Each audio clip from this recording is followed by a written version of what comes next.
you can see from the people in this room, we've got the select board, we've got town moderators, we've got former superintendents, we've got former school committee members, and Tim's impact on this community and people in this room that he's worked with has been immense.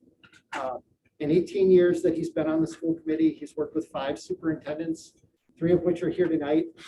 Lynnfield built a new middle school, added on to the high school. We built new fields, and this June we will begin adding on to the elementary schools. Tim's been closely involved in all of those projects. More than 3,000 students have graduated from Lynnfield High School in the time that Tim has been on this committee. We've expanded not only our physical space, but our curriculum with the addition of AP courses and new curriculum standards. And much of this has happened in part or entirely due to Tim's leadership and unwavering refusal to ever lower the bar for Lynnfield Public Schools. I can say with unwavering certainty that Lynnfield Public Schools are a better place because of Tim Doyle. Personally, I have tremendous respect for his thoughtfulness and integrity. He's a good person, and I'm fortunate to have had the opportunity to serve with him and learn from him. The other thing that I want to say is, if there's one thing I've learned on my time on the school committee, is that being on the school committee requires a commitment from an entire family. So I just want to thank Tim's family, Jen, Colin, and Hannah, for being so supportive during the thousands of hours that Tim has put into this community, especially over the last year. Finally, Tim, I just want to say thank you. Thank you for the time that you've put in, the headaches you've endured. Hopefully I didn't cause too many of them, and for the legacy that you've created in the Lynnfield Public Schools. So we have a few things for you today. I know some of the committee wants to say a few words, and a couple folks in the audience will say some words. So I will we'll open it up to the committee first. Tim or Tim? Bill? Okay, thank you so much.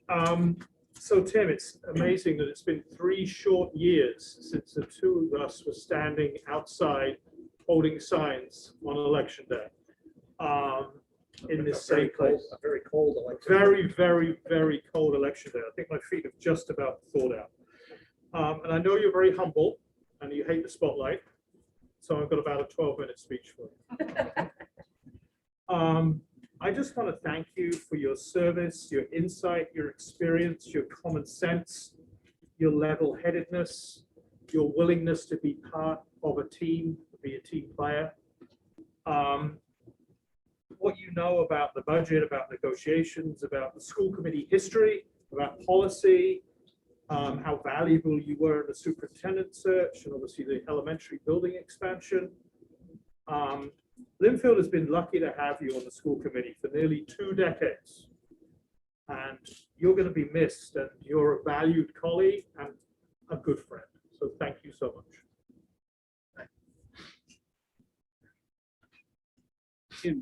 In your style, I'll keep it succinct. I am a better school committee person, having been able to call myself a colleague of yours.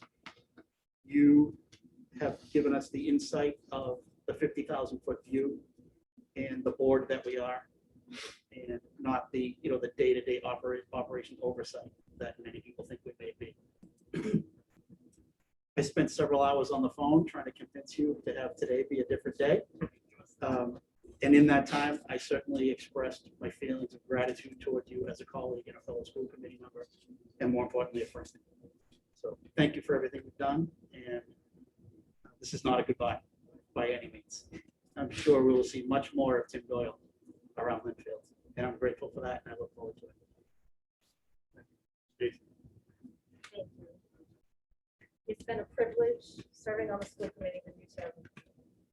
Lynnfield Public Schools, the school committee, the community have all benefited from your knowledge, your experience, your steady guidance, and your perspective.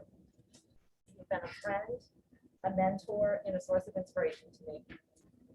We had a conversation a few years ago as I was considering running for the school committee.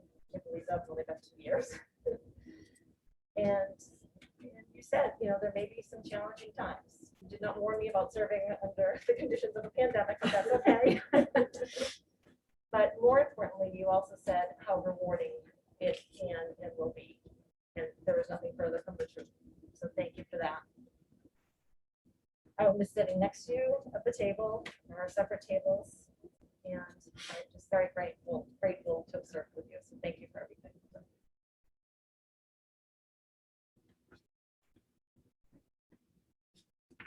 I have a few things I have for a you. couple things for you. All right. This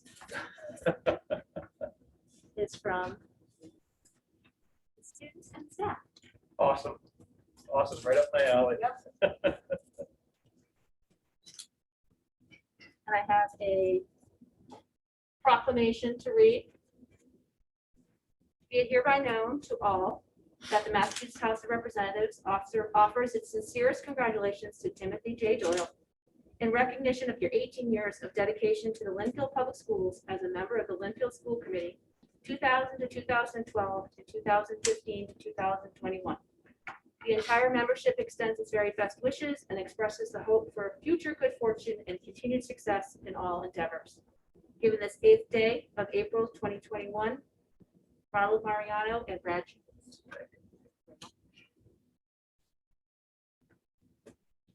Tim, there is actually another one coming from the governor that is going directly to your house. Oh, great. Very Very excited. I know Lori Kelly is here. I just wanted to say a couple of words. We're trying to figure out this whole webcam, and I think if you're at the podium, it's all. Good choice, Laura. Tim, one person missing here today, which speaks volumes to you, is Lisa Nazaro. She was called to an emergency meeting, but she had planned to attend. And to have an MTA representative want to come and give her respects to a school committee person speaks volumes.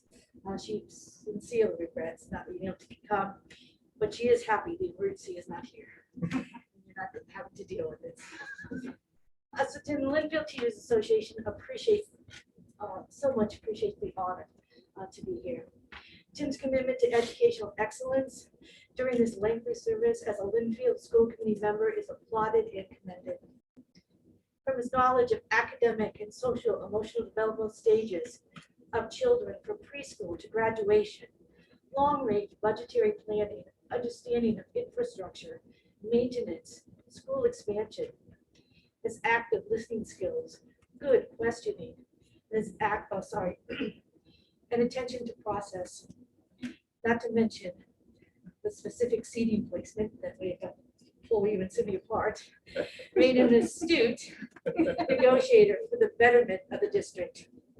He leads with the educational passion inherited from his parents.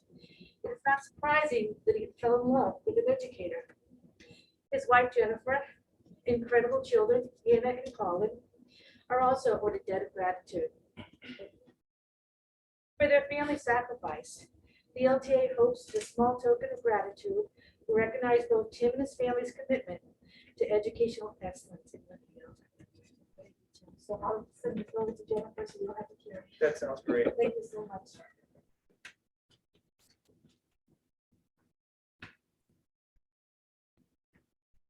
Hi, everyone. I'm Brendan Crichton. I'm the state senator for Lynnfield. It's an honor to be here. Thank you for the opportunity just to say a few brief words about Tim. Tim, I think I first started running for office, and I asked, trying to get to know people in Lynnfield. The name kept coming up again and again. You got to meet Tim. You got to talk to him. And when I finally did, it's great to meet you. And you would say, call anytime. And thankfully, I didn't have to call too many times, but every time that I did, you always answered the phone. And that's a true sign of a public servant who's always there to take care of business and to help a colleague and to help his constituency. So it's an honor to be here. I don't want to repeat what was already said, but I have a citation from the Massachusetts State Senate that is in recognition of your 18 years of dedicated service and commitment to the students, teachers, and parents of the town of Lynnfield as a member of the school committee. So congratulations.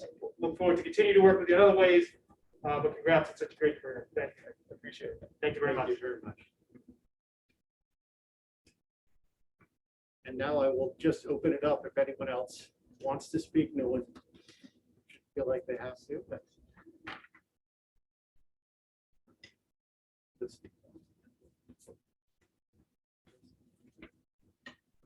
And on behalf of the Board of Selectmen, I'd like to congratulate you on a wonderful tenure on the school committee. I know everybody spoke about your unbelievable accomplishments and certainly the thousands of students you've impacted. I want to thank your family for their dedication and giving you to us. But there's one person I know will be very proud of you tonight. I'm going to be your father. And I know that every time you came to a meeting or anything you did for Lynnfield Public Schools, you followed the footsteps of your dad. And I know he's proud, and I know the type of man he was. I think you should be proud tonight, knowing that you went above and beyond and became exactly the man and the leader in education that he would expect. So we thank, on behalf of the Board of Selectmen, the town of Lynnfield, for a job well done. And I think, as Jamie said, I think it was Rich, you certainly won't be a stranger. You continue to do great work for the town of Lynnfield, so thank you.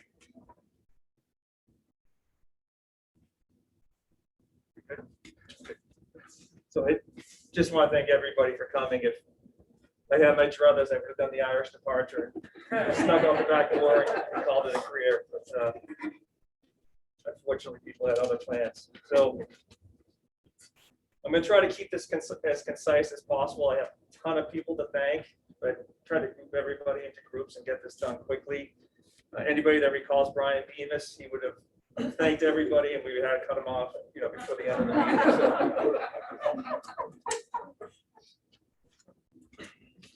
So first, I'd like to start off by thanking all the past and present custodians, cafeteria workers, aides, teachers, and administrators. Those are the people that make this school system run every day and run really, really well. And in doing that, they made my job as a school committee member very, very easy. So I want to thank them. In talking to Phil, when I made my decision, we talked about crisis and how a crisis does great things to build a team. And I think I need to recognize the people who are here for the crisis. And so to that extent, I'd like to thank Jane Tremblay, who was here for the beginning of the pandemic. I'd like to thank Kristen, who was here for the balance of the pandemic and finally got us open this week. Bob Cleary, Brian Bates, Steve Ralston, Tom Salee, Karen Dwyer, Melissa Weiland, Roberta Keene, Kevin Sear, Stephanie Hoban, and last but not least, my favorite person, Tom Geary. Over the past year, all of you have done with dignity, used all of your skill, your resources, and your energy to keep our children educated and to get our buildings back open. And to me, that's pretty special. To my fellow committee members, over the past year, we've had some pretty good accomplishments. But I'll start off with one negative. We had to close the schools last March. Since then, we've hired a highly qualified superintendent. We've passed a budget. We've introduced and implemented a hybrid model. We saw our school expansion project pass successfully. This week, we reopened the schools. And like the administrators, the four of you did it with grace, humility, and dignity. Truly a special committee. And I want to thank you for that. Finally, to my family, Hannah and Colin. Beginning next Wednesday, you can go to school and there won't be an extra set of eyes on you because you guys are on the school committee. There'll be no more pictures sent to my phone of you doing something that maybe perhaps you shouldn't be doing. And most importantly, I thank Jen for all of you that don't really know me too well, I started on this committee at age 27. I was a bachelor. I didn't know Jen. And when we got married, I said, I want to stay in Lynnfield. I want to stay at the school committee. And she agreed. I'm not too sure she did it willingly, but she agreed. She's been a great listener. She's been my most important advisor. And she's my best friend. And to that, I say thank you.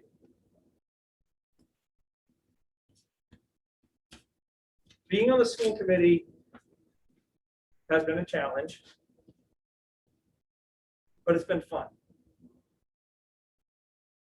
And when I leave tonight, I leave, as Stacy said, fully rewarded and happy with everything that we've done.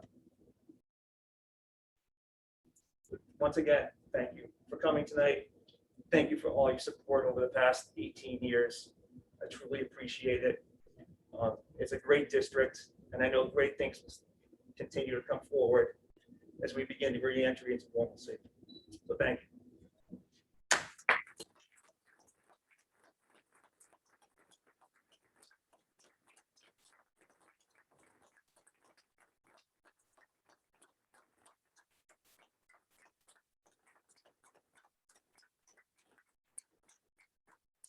Just out of process,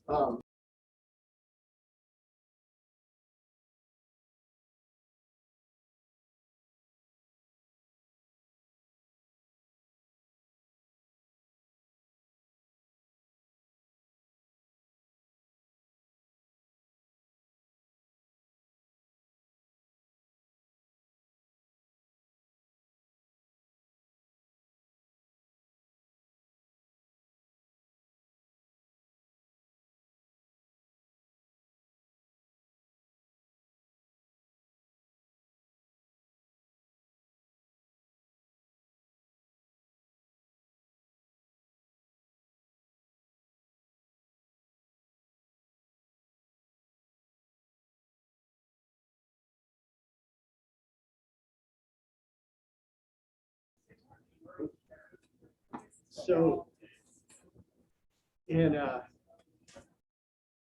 true form, I did forget one last thing. The tradition that we have of dedicating books to each of the libraries in your honor. So Stacy, I'll hand it to you. Thank you. So, selected the books. Rich found this one, which was absolutely phenomenal. For both Summer Street School and Huckleberry, we have a copy of Dear Teacher, a celebration of people who inspire us. It's a heartfelt letter written to educators, and it thanks special people, teachers, coaches, role models, inspiring students to be themselves and to overcome obstacles. So this year, of course, all overcome more obstacles than anyone would care, but that's for Summer Street and Huckleberry. For the middle school, we have a book, Unbroken, by Laura Hildenbrand, and it's an Olympian's journey from airman to castaway to captive. It tells the story of Louis Zamperini and the courage and fortitude he found to endure and overcome. So we all use the word resilience a lot. Great story of resilience. And for the high school, this was a film pick. It's wonderful. It's called Willie, the game-changing story of the NHL's first Black player. In 1958, he became the NHL's first Black player.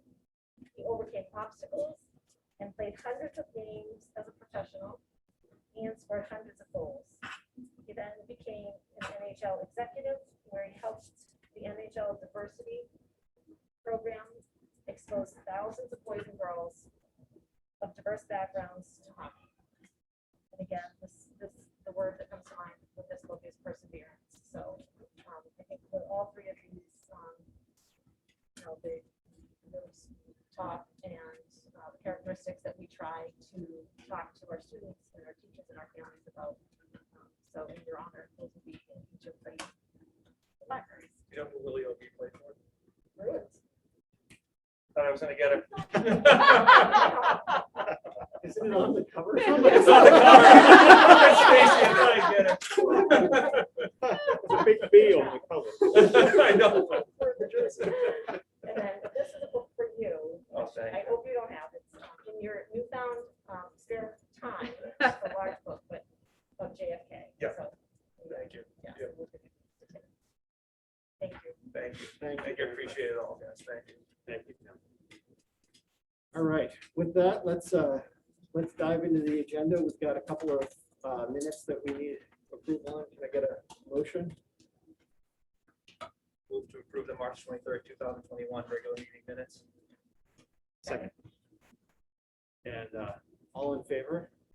Aye. Such a nice thing to not have. Yeah. Roll call. No roll call. And for the executive session, Move to approve the March 23rd, 2021 executive session meeting minutes. second. All those in favor? Aye. Aye. All right. All right, so we're going to move on to student handbooks. So let me give this to you, Kristen. I don't know which order you want to go in. Yes. Why don't we start with Mr. Slee in the middle school?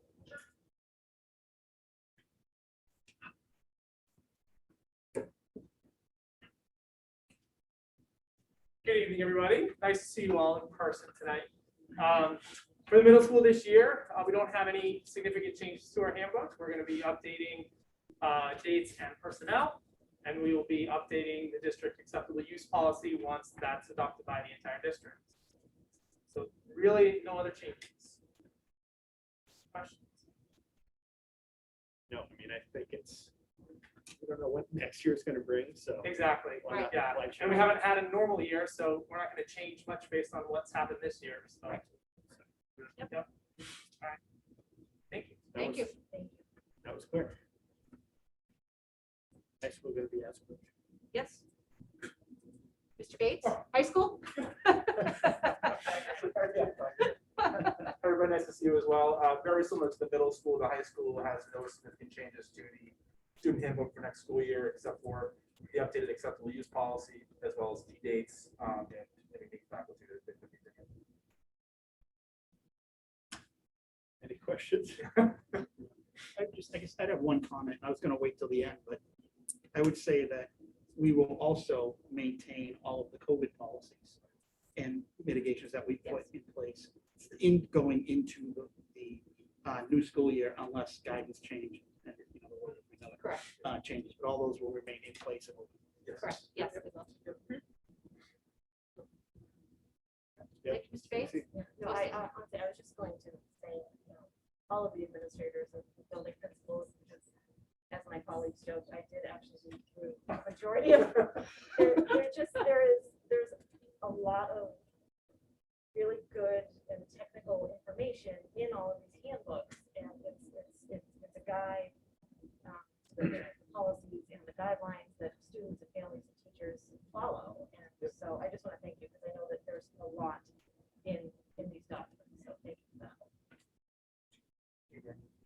Right, and I meant to ask Thomas, I forgot. These are all digital now, right? We don't do paper at all anymore? They're on the school websites. Okay. Yep.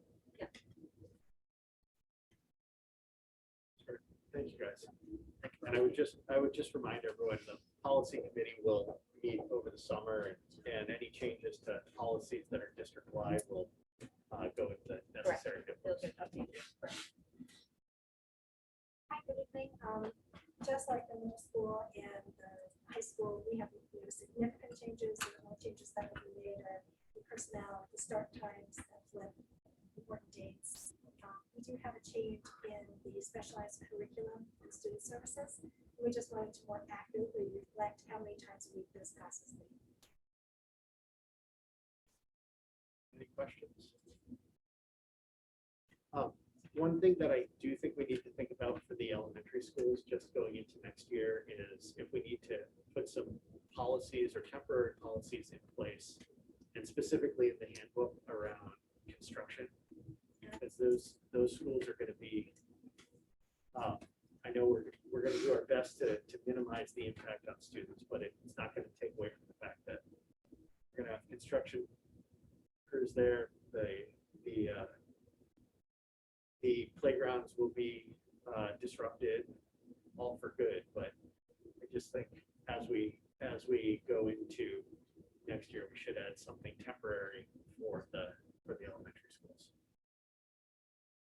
We could certainly look at that.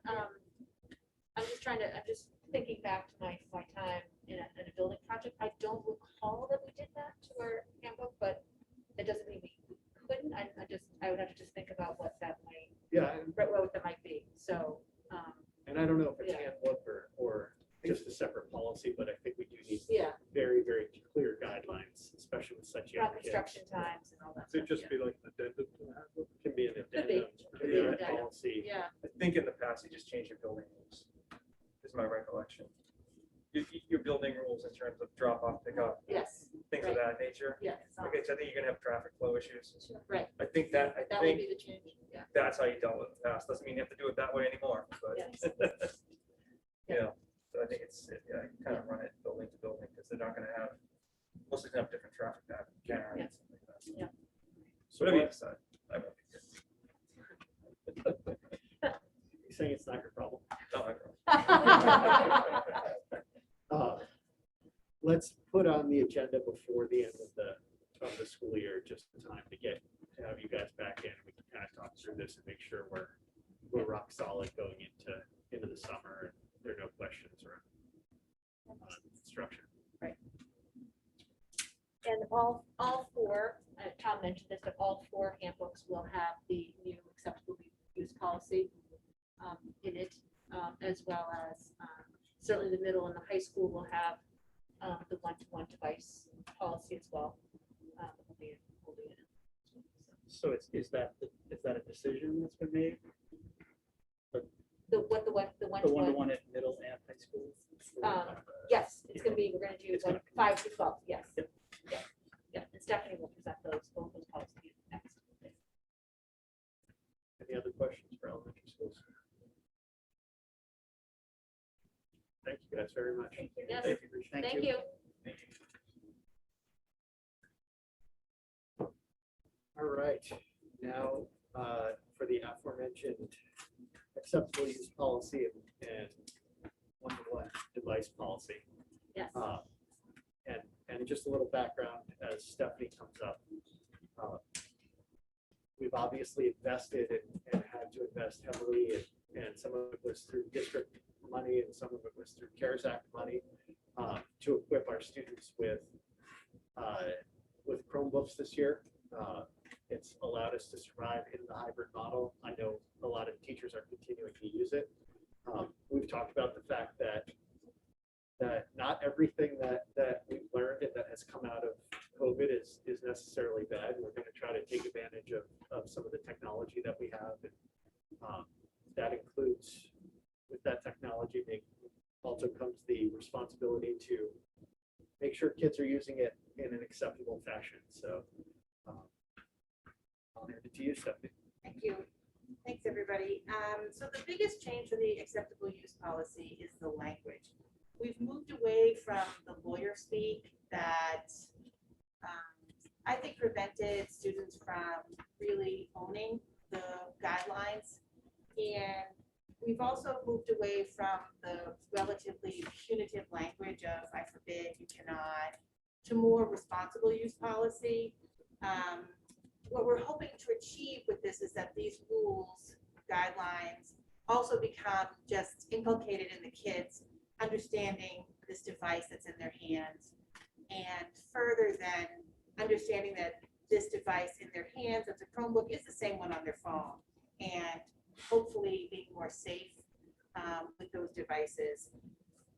Once this acceptable use policy has been approved, we're going to create lesson plans. Rochelle Cooper, our digital learning coach, is going to create lesson plans, grade level appropriate lesson plans that each of the grade level teachers can incorporate what we're hoping to do is sort of a, 1 or 2 day, hour, 2 hour, so that they can sort of piecemeal bring this curriculum into their classes on an ongoing basis versus, just one and done. We're also hoping that the language helps the students to better understand what it is that they're signing. Any questions specifically about what's on it? Would you like me to go through it? I don't so much, not so much a question, more of a comment. I really like the fact that it's student-centered and student-friendly in language that students are going to understand. It's like when you post on the board, students will be able to, instead of I will be able to. So this is very much an I will for the students. And I think that's really strong.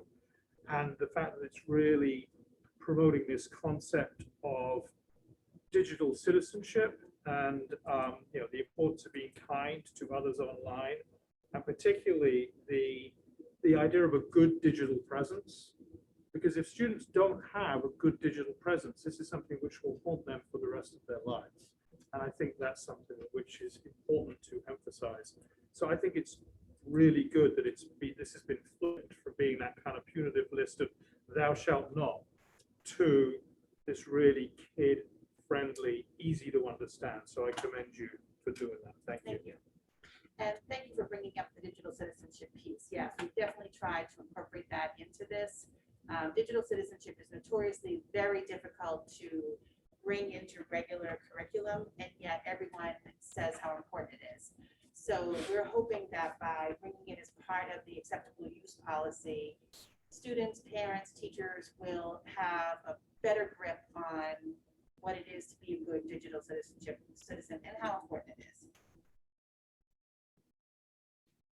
Can you just share the Wi-Fi firewalls that are in place that don't let students go to certain websites or get to certain places while they are in the school building? Can I share it? What do you mean? Like, can you just expand on the firewall that exists? Sure, we have a firewall that exists that prevents students from going to any harmful websites, bringing in malware.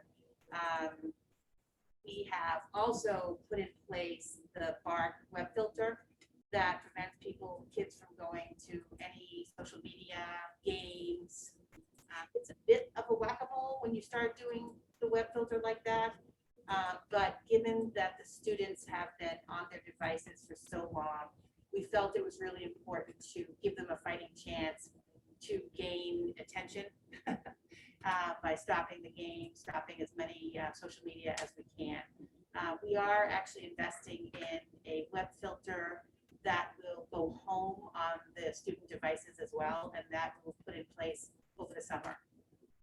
No, I know you had been doing a lot of work on that, and I didn't want to have you cheat yourself out of all the time you've been spending on it. Thank you. Yes, it's like I said, it's a very difficult thing. It's a bit of a whack-a-mole. How much do you filter? What do you filter? What's good for one teacher is not good for another teacher.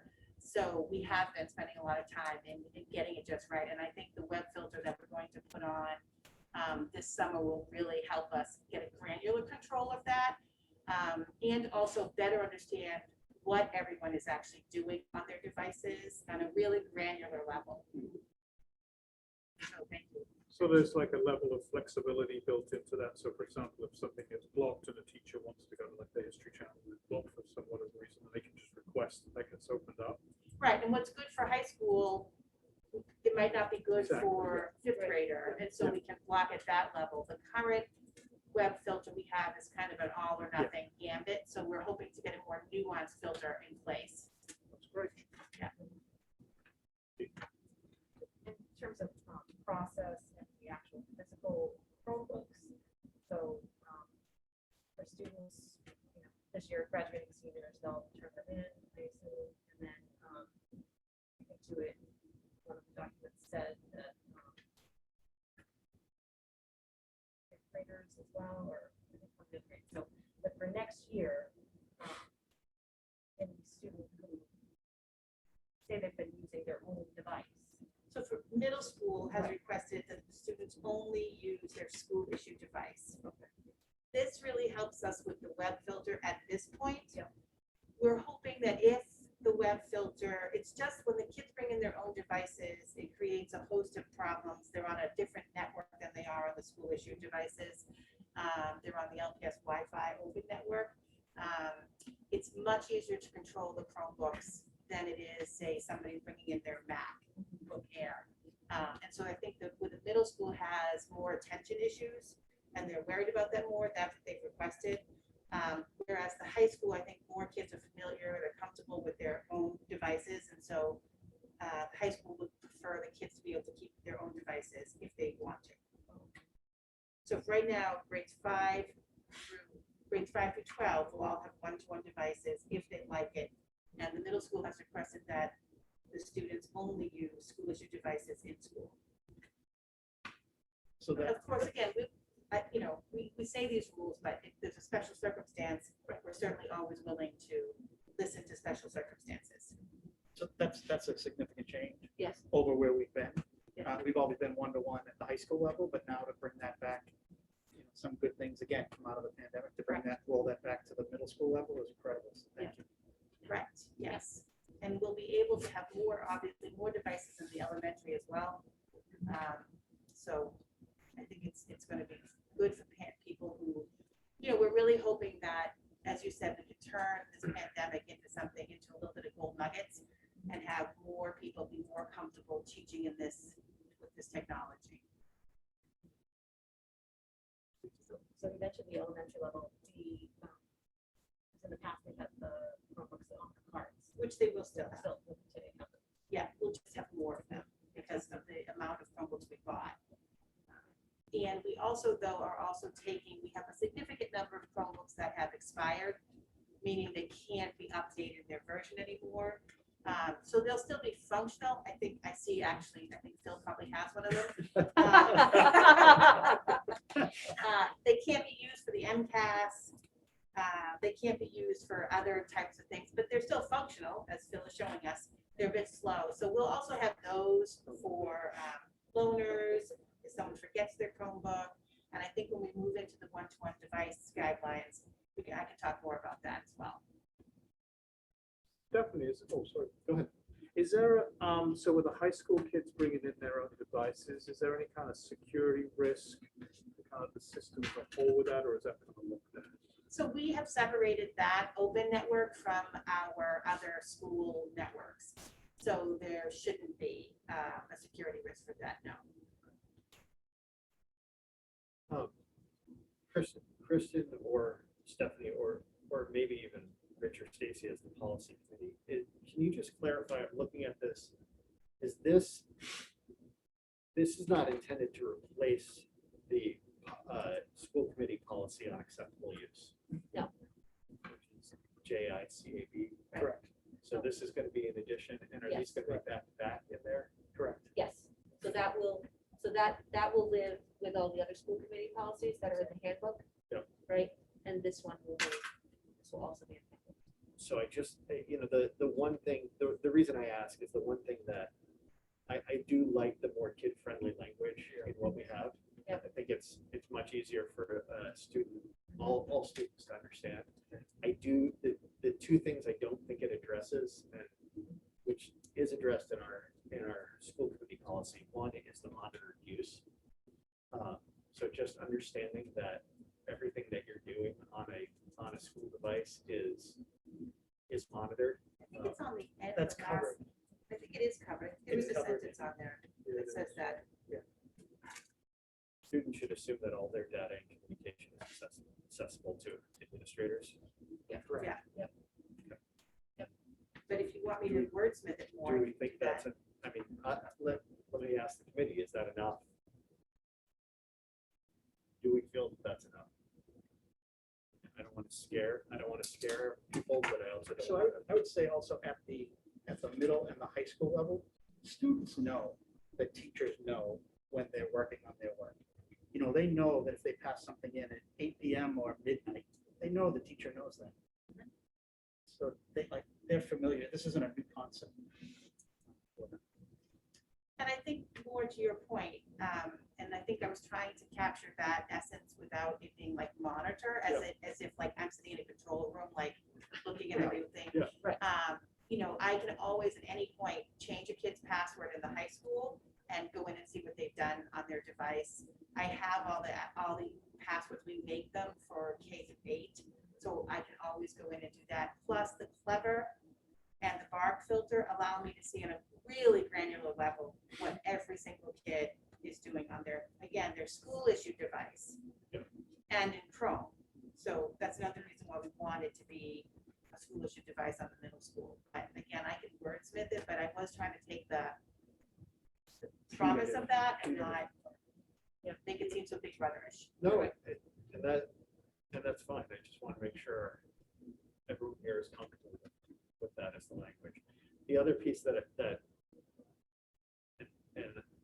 I'll open it up to the committee as well, is it doesn't feel like there's any consequences here. So what is the consequence of? So the consequences I've written at the top piece where it basically, I think what I'm trying to get away from, Jamie, I know I'm trying to get away from this idea that Chromebooks and digital devices are optional in education. You know, the town spends a lot of money on these devices, and to take something away from a kid because they misbehaved on it makes it feel to me like those devices are optional. I wouldn't take away a textbook if a kid ripped a page in it. I wouldn't take away pencils if a kid poked another kid, which happened to me in 6th grade, poked another kid in the hand with a pencil. And so what I'm trying to get in this acceptable use policy is that these consequences should be similar to any misbehaving that happens in a classroom. And those consequences are left up to the classroom teacher and principals and the assistant principals. So I think outlining them here makes it seem different for a different consequence. And I don't think there are any special consequences. They're just. Yeah, and I'm thinking more in terms of going to websites on your computer, using it for, in the past, long time ago, we had kids who used Netflix on their Chromebooks.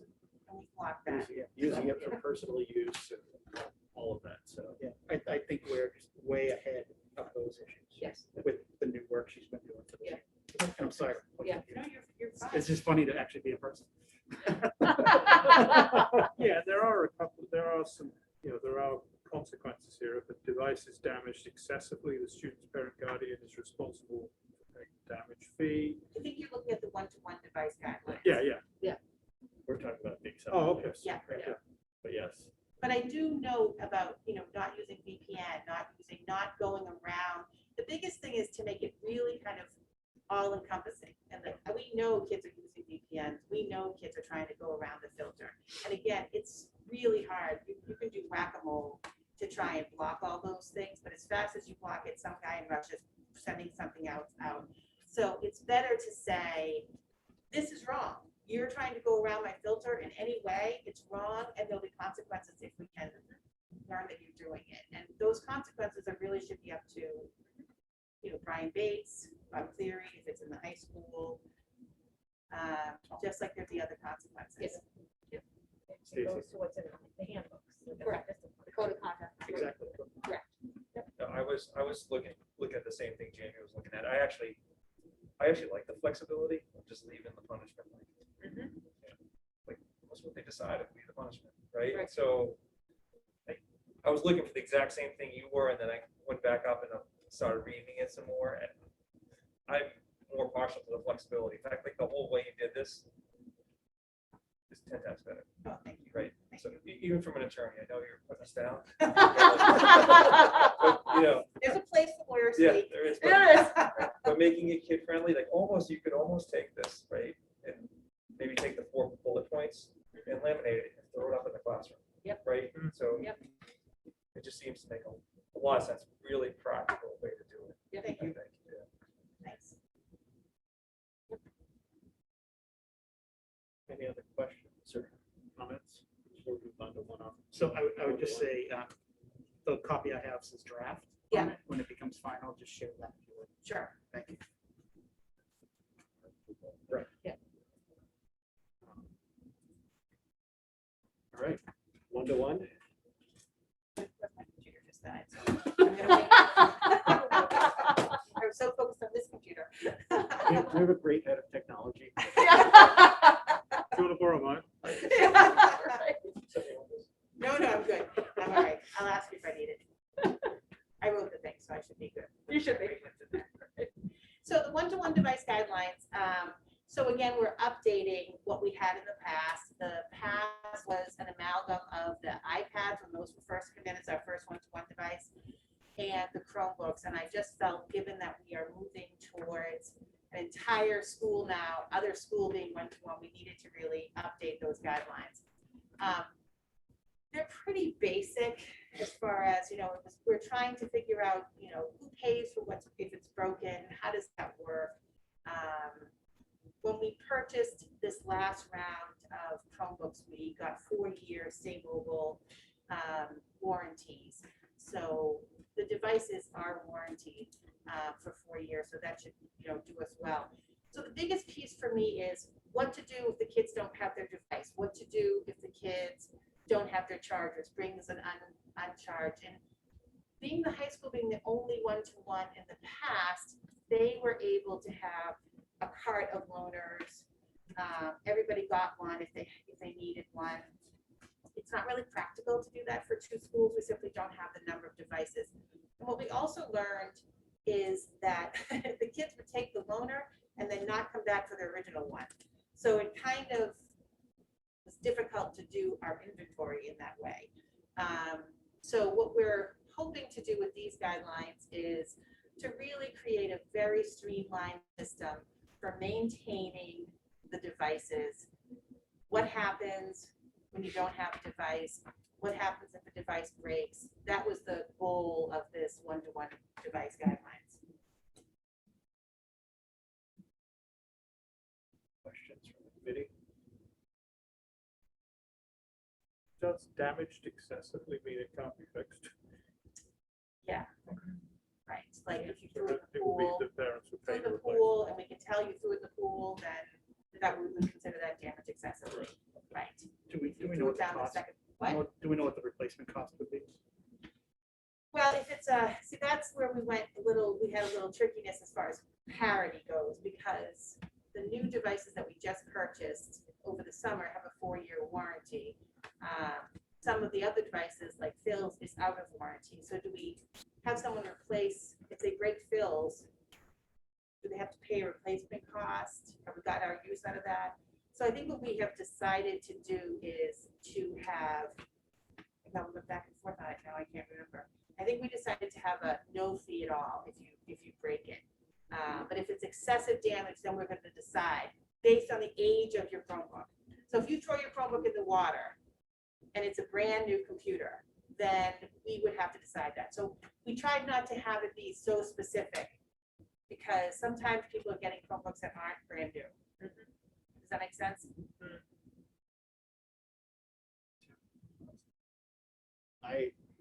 Rich, to your point, I feel like we need to put together a menu of cost on here. Okay. Just some clarity, because if you break your laptop, if you intentionally break your laptop or physically break your laptop, there's a replacement cost. It doesn't matter if it's an old one, if it's a new one. If you spill something on it, there probably needs to be some bounds on it. But in my mind. also they don't come with a protected case at all. So I mean, you could unintentionally drop it. Yep. And cause damage because it doesn't have a case on it. Right. Books still come with book covers like when we were kids. You could drop a history book. You could drop a World War II history book. Pick it up, might get a wet. No, but my point is parents ought to be, or children, or whatever, somebody ought to be responsible for buying it. Right?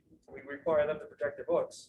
No. I'm not arguing the cost. Yeah. I was asking again the question of if we notify parents of the cost, it's not a shock or a surprise. When And I they agree find with out you. if their Yep, student yeah. intentionally damaged school property, this is the cost to replace it. And I think I think when we talked about it with ALT, we were all very gray area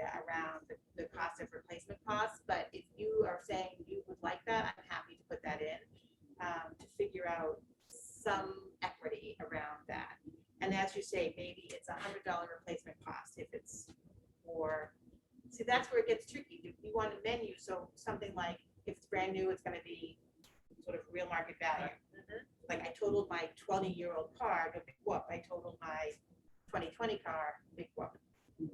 But Like that. yeah, but regardless, I mean, you're gonna have to replace it at the current, with the new one, at the Yeah, current, right, at the we are. current value. Yeah. So I can see that, a couple things that I think we need.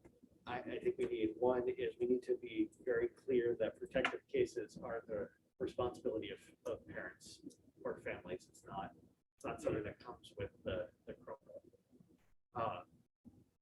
I also think we need to be clear that there are different levels of, maybe it's just, there are two levels of repair that are necessary. Maybe it's nominal, they're $20 for one, and maybe it's more for a more severe fix. But I just think the clearer we can be with something like this, and part of it comes down to being able to parent as well. I mean, to tell if my kid breaks their Chromebook, there are consequences, and we need to be able to talk about those consequences. Not going to make her pay for it necessarily, but you want to be able to talk about responsibility. Because fifth grade, they're 10 years old in fifth grade, and we're still teaching them. So No, I get that. That's why I think it's a bigger issue, is because now it's younger kids Yes, who, through no fault of their own, may damage a device. right. But I just think parents should know what it may cost them if that was to occur, were to occur. So would you like me to come up with some guidelines and then present it again to you guys? yeah, I think that would be good. And like everything, there's always discretion written into these. So Yes. But I just think the more clear we can be for parents up front, there are costs associated with it, and it's one of the benefits you get from being in Lynnfield, and we want you to take full advantage of it, but we also want you to be responsible about it. Right. And the cost could be different if it's intentional versus accidental. How do we know that? Yeah, that's hard to enforce. Yeah, it's Yeah. tricky. I mean, we had a couple of parents who take pictures of their damaged phone and say, I don't know how this happened. I don't know. So, I mean, there is the kids throw it in the book bag, and as you say, they're 10, they're 11, they're 12. They toss the book bag. So, And things break. I think just don't overcomplicate it. Okay. Just here's what it costs if we need to replace a Chromebook, and here's what it costs if we need to do a repair. And maybe that's just the starting point, and we can talk about that. so for the brand new Chromebooks, we have a 4-year warranty. So we have replacement costs built into that 4-year warranty. So if I'm a teacher, I'm a parent, I'm just playing devil's advocate, just to make sure I understand what you guys want. So if I'm a parent and I have a brand new device, and I know I have that 4-year same mobile, I mean, they assume they have the 4-year same mobile warranty, it's not costing us anything to replace it. But if I have a Dell 4-year and it's past its 4-year warranty, or we didn't choose to buy the 4-year warranty, then it would cost us money to replace it. So would you like me to just put in a blanket replacement cost and then sort of be equitable about I it? think it's an equity issue. Yeah. I think it's just a You blanket. gotta build in depreciation, right? Yeah. So you could go, we could go down, we're going down a rabbit hole right now. No, Right. We're gonna go down a rabbit hole. You gotta pick like 1 or 2 lanes and see if you Yeah. can come up with something. Okay, That's okay. Should we change the language where it says on protective cases, because it says it's highly recommended to be sort of more mandated? The devices that we bought for the current freshmen, because we were in desperate need and there were very few Chromebooks left, I don't think that actually would take a protective case very well.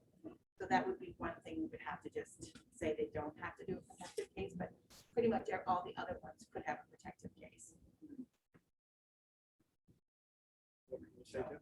I can write that. What were you gonna say? Oh, I think this is one of the ones we gotta get at the last minute. This is my daughter's a freshman. Yes, It's like the small, yeah. They're Yeah, cool, but sometimes they're too small. Yeah, they're a little. Phil, I would say that if we have clear guidelines around here's what it's gonna cost, or here's the consequence of broken, Yeah, then we put it on, then it goes to them, it could be strongly recommended. I don't think we should necessarily mandate it. No. I guess I would say too, like if any of the PTO spiritware, chairs are listening this evening, maybe a Chromebook sleeve becomes a spiritware item for some of the different schools. That's a great idea. Yeah. I was just gonna say, so from an equity perspective though, we're gonna have different, student equity gets one of the newer devices that's got the warranty, and then another student also fifth grade gets one of the older ones. So then, you're gonna have families or kids saying, well, if I've got the one that has the warranty, then I'm all set, but then this other student, the older one. But it's not their device. It is still our property. Right. So, the equity issue is part of the equity issue is student A could be issued a 3-year-old Chromebook and student B could get a brand new one. And, that's, they don't get that choice. So, I don't think it should be different rules based on The age of different the Chromebook devices. should be one and the same. Yeah, thank you. Yeah. That's what I wanted to do. And we are going to, for the, we've had a lot of discussions about chargers. And, chargers aren't free. Chargers are $30, $35. So we are mandating that everybody gets one charger. And then if they want another one, we are going to put on our website, you have Lenovo, here's where you get the charger. So bring in your own charger, buy your own charger. But we're not replacing chargers, again, because they're not free. We've been doing it for this year, of course, because it's the pandemic, but moving forward, it's just not something that we can financially keep doing. No, overall, I would just say the one-to-one program at the middle school benefits completely outweigh the last 10 minutes of our conversation. And truly, the number of devices that we have that are broken and cannot be repaired is very small, very small. I mean, for the most part, everyone is very good with their devices. Even those ones. So those Acers have been, as Phil can attest, they are working like a charm. So really across the board, we've had very few wholesale replacements necessary. So even though we've had a lot of conversation with it, I don't think it's going to be something that's really going to be enacted that much. and the 4-year warranty on the new ones covers everything, Yeah. or there's some caveats to that? Everything. Oh, Yeah, it's a pretty good warranty, but the only problem is, and this is when we, talk about budget, is that because of the supply issues from Asia, sometimes to get a device repaired is up to 4 months. So that means we've shipped the device out and we have to give the kid another device. And we are waiting 4 months for that device to be back in circulation to us. And that's not just the company that we chose. That's even Dell, because we have some Dell Chromebooks with a separate warranty. And it's taking a couple of months for even those. It's across the board. Chromebook supplies are extraordinarily limited. So my fear is that next year we are going to need a surplus to swap out. The swapping out with the LPS Learn at Home has worked really, really well. I think for families, people are they just get a new, they swap one in and get a new one back. It's worked well, and I am envisioning keeping that going because the loaner program I don't think worked as well. I think there's swapping when we can if something's broken, and then we put the other one back in circulation when we get it repaired. But they are taking a very long time to get back. Anything else? Any other questions, comments? That's the fact that Tim is always the one preventing me from going down a rabbit hole. What do you guys do now? Go down- go down Probably the not rabbit like hole. it. That's not a problem. Thank you very much. We'll, let's see we'll get this on the calendar for our next meeting and talk through what the updated one-to-one doesn't sound like there's a lot of changes, and we'll look to approve those at the next meeting. Great. Yep. Great. So we'll talk to the ALT and see what that's what they want to do with that. Yep. Okay, great. Thank you all very much. Thanks for Thanks, Stephanie. All right. Item 5 on the agenda, last day of school. And I think I've been getting my years mixed up because I had a long conversation with Kristen that we've had three days, and apparently we've only had 2. Was the power outage day last year? Yeah. It's been a long year. Yeah. Huh? It's been a long year, yeah. Yeah, it's been a long. So we've used 2. So 2020 is actually a 15-month year. Yeah. I'm counting. Thank God. Yeah, exactly. So we've had 2 snow days, which would bring the last day of school to Monday, June 21st. I know that's a bummer for a last day to go through the weekend and then have a half day. But it's just a legal requirement this year of 170 days. So there's really nothing we can do about it. Right. If there's no debate, which I don't expect there would be, can I get a motion?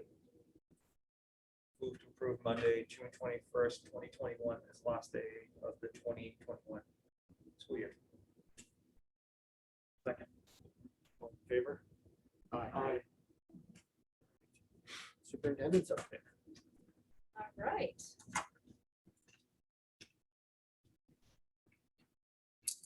All right, I will take the college acceptances for the end. We'll talk about some other items first. So spring sports are going to be starting on April 26th, so in 2 weeks, 2 weeks from Monday. Spring sports will start. The season runs until July 3rd. So it is a very long spring season, July 3rd. The MIA, when they put out their guidance for spring sports for the season a couple weeks ago, they did vote to have a postseason tournament. So for the students who would have been spring athletes last year who did not have a season, right? They were the one group of student athletes who did not have the opportunity to participate in a tournament season. So the MIA voted this year to only have a postseason tournament for this spring. So that's why it brings us all the way to July 3rd. They, like with every season, they put out modifications, right? Safety modifications are very similar to the other 2, actually 3 seasons, right? Our fall, winter, and fall 2. So here in Lynnfield, we will have baseball, girls and boys lacrosse, girls and boys tennis, softball, and outdoor track and field. So those will start on the 26th. And the plan going forward from the MIA is to run a regular 3-season athletic seasons, 3 of them next year. So we'll not have 4. We'll start with normal preseason in August for our fall sports and run the regular gamut. That's the. And that'll be for indoor and outdoor sports. What was that? That will be for both Yes. indoor and outdoor. Yes, so that's their plan right now, is to move forward, right? And so that essentially their COVID task force is no longer meeting, right? They've sort of disbanded, and they're going to move forward with regular planning for next fall. So my concern with it, and I have this concern every year with seniors, that there's this period of time that we have graduation Yep. on June 4th this year. Yep. And the seniors could be playing for another month. Yep. And then we have the added complexity of the last day of school is June 21st, and everyone could be playing Correct. another 2 weeks. Just feel like we need to have some sort of I don't want to call it a policy, but we need some sort of communication that it makes it very clear what rules are we playing under? And,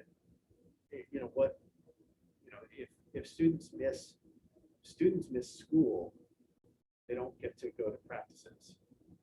If students break school rules, there are consequences with athletics. Right. What happens if what happens if something happens, if I don't even know what that, So. but something happens on June 24th and the students have games and it's not in school, it's there. So it's not, that's not unusual. This would not be unusual for this year, that is, there are a lot of high schools who have graduations the first week of June, and was not uncommon for tournament play to run to the middle of June. My own daughter actually had that experience. She graduated from high school and then she kept playing lacrosse. And having been a high school principal, had athletes who went beyond graduation. That was never a concern of ours. The student athletes, particularly when you get to that level of play, are very, very committed to their team, to their school. The coaches really do a nice job, and the athletic director, of continuing to communicate the expectations around student athlete behavior. There's nothing that says that the MIA rules are still in play, right? And so if a child, if they violate the chemical health, right, that's MIA. It's also high school, but it's also MIA, right? That comes into play. They would be removed from playing for 25% of whatever's remaining of the season, which in that case would be all the rest of the tournament games. So that all of that gets communicated to the student athletes. So I personally don't worry about that. Yeah, and I worry less about the seniors. We see that every year. I worry a little bit more this year because there is such a potentially long period of time. I honestly worry about underclassmen who have never been in this environment before. And we're getting into the first week of July. You're getting into July 4th holidays. You're getting into well into summer. That date is assuming post-tournament play. So if they don't make post-tournament, it's around June 11th or 12th. So they actually would still they would still be in school. So, yeah.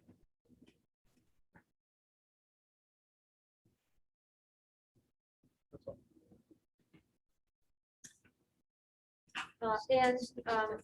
Stacey, sorry. And so the starts April 26th.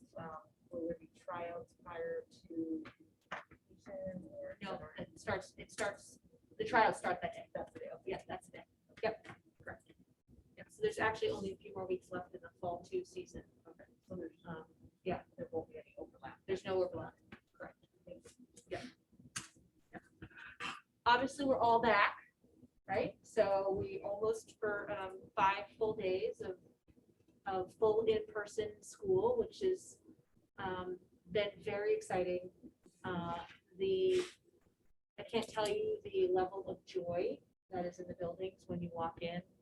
The smiles from children to teachers, couldn't be better, right? And for me, Phil and I were actually talking about this.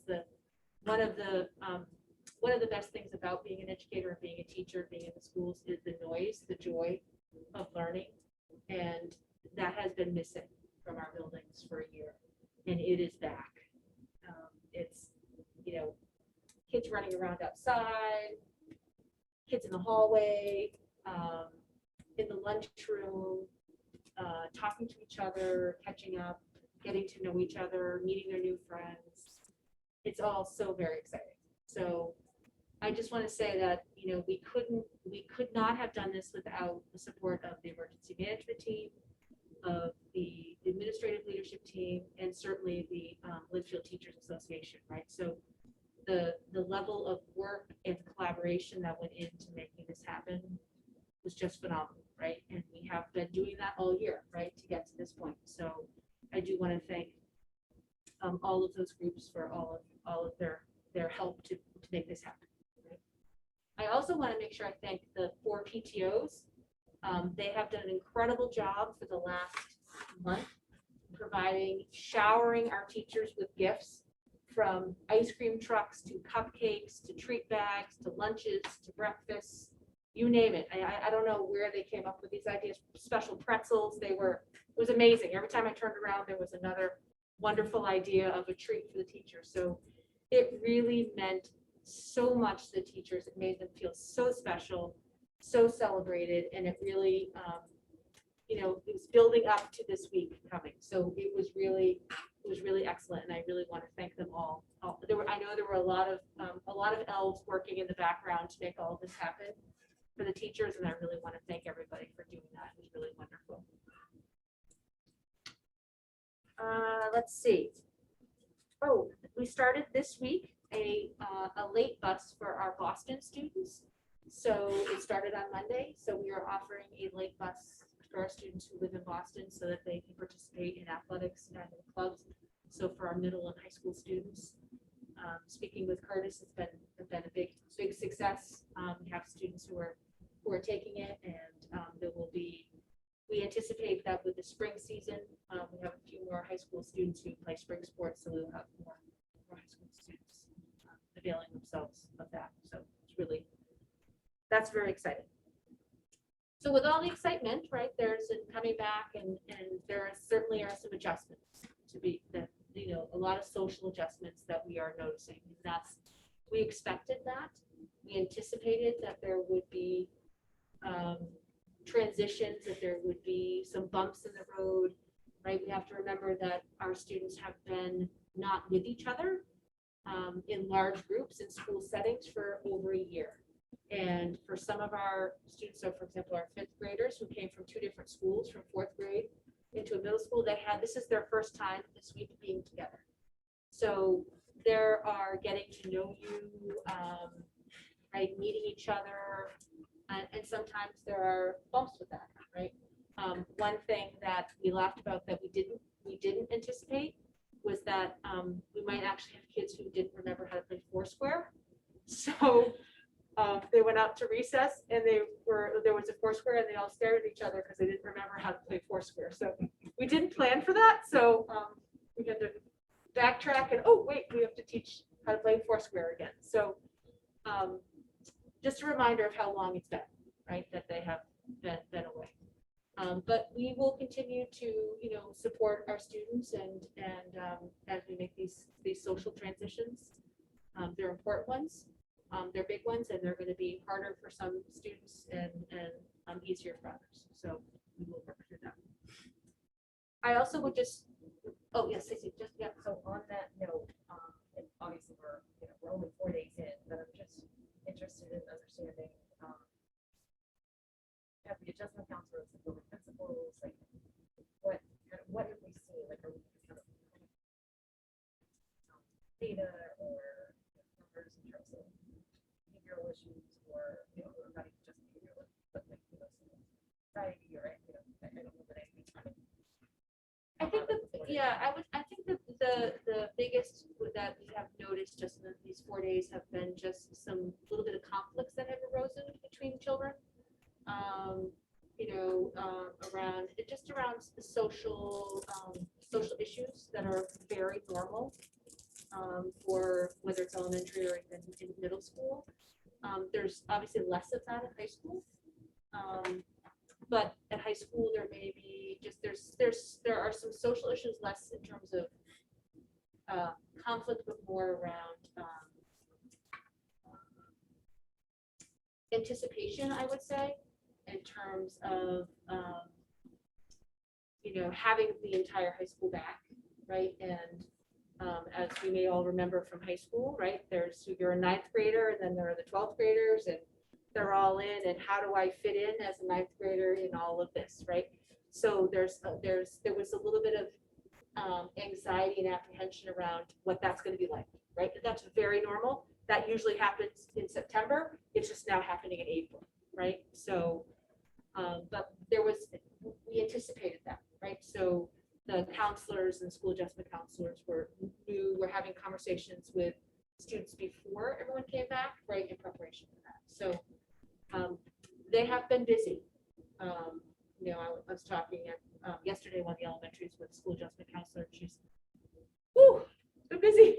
It's been a busy 4 days, right? So, but nothing that we didn't anticipate, except for Foursquare. Foursquare, we did not anticipate. I imagine there's like a certain sense of the, just this general kind of fear of the unknown, which probably manifests itself in a number of it. It manifests itself in adults, so it's going to manifest itself. Yep. Yes. The reality of, because, we're still in a pandemic. Yeah. And people are still anxious about being in a pandemic. Yep. It's like, things are getting better, but We kept saying we're gonna get kids back, but it's not gonna be normal, so. No. But this is what we're dealing with for the Yep. rest of this year. Yep. I would say that one of the things that would be helpful, I think it was 2 years ago, Jane was making the case for the adjustment counselors. Yep. Had asked some teachers to keep track of some of the incidents that Yep. were going on, just so we had some data around it. Yep. And teachers have enough on their plates now, so I Yep. wouldn't ask them to do it, but if the administrators can just keep a rough tally of, I think we just did minor and major incidents. Yep. And just so we have some data over the next few weeks, understanding if there has been an uptick and what it looks like. Absolutely. Yep, definitely. I would also just want to remind our families to continue to follow all of our safety protocols that we have in place, that they have certainly been doing an excellent job keeping children home when they're symptomatic, following our close contact protocols, and I just want to remind everyone to continue to do that. That allows us to keep our schools healthy and safe and keep our children coming back. And we do know that families are planning to travel over April vacation, and we just ask that families follow the travel advisory that's in effect for Massachusetts with that. And to just continue to keep the lines of communication open with us, with building principals, with Tony Rebello, the COVID liaison. All of that is very helpful in us continuing to be successful in what we're doing. So thank you to all the families who've been doing that. All right, college acceptances. All right. Brandeis University, Lafayette College, Connecticut College, where I actually have a daughter, who's class of 2022 at Connecticut College, Auburn University, University of Georgia, College of the Holy Cross, University of Rochester, Lehigh University, Middlebury College, Wesleyan University, where I grew up, where both of my parents worked at Wesleyan University in Middletown, Connecticut, Anna Maria College, Clarkson University, where my uncle graduated from, University of Miami, Boston University, Skidmore College, Oberlin College and Conservatory, Franklin and Marshall College, Bowdoin College, Colby College, and the University of Richmond. So congratulations to all of our high school seniors for these wonderful acceptances. Great list. Great list. That's a great list. Great list. Yes. Great list. That's all I have. And that is coupled with the multiple social media posts that we see of seniors making their choices and their Yeah. acceptance. It's incredible to see. Well, the next, Proud of each the one. next 3 weeks are big weeks in terms of decision, right? May 1st is the decision deadline, so lots of angst for the next 3 weeks in making decisions. Just, I've been reading all the articles about how much more competitive college is this year. Yes, Harvard had the lowest acceptance rates Yes. ever this year. 3.3%. Yeah. It was. So, And just the number of applicants Yep. to each of the Yep. schools is incredible. that's when you get rid of the SAT. Yes, correct. But it speaks very highly of the work that is being done here. The Yes. guidance. Yes. You weren't here through some of the I won't say low because it wasn't. It certainly wasn't low, but relative to what we're seeing now, this is really impressive. Yes, excellent. All right. Public participation.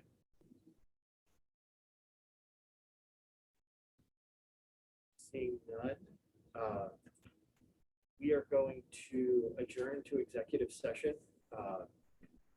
So I will motion to adjourn and enter executive session to conduct a strategy session in preparation for contract negotiations with non-union personnel under Mass General Law, Chapter 30A, Section 21A, subsection 2, and we will not reconvene in open session. Second. This requires a roll call vote, even though we're in person. So, Stacy?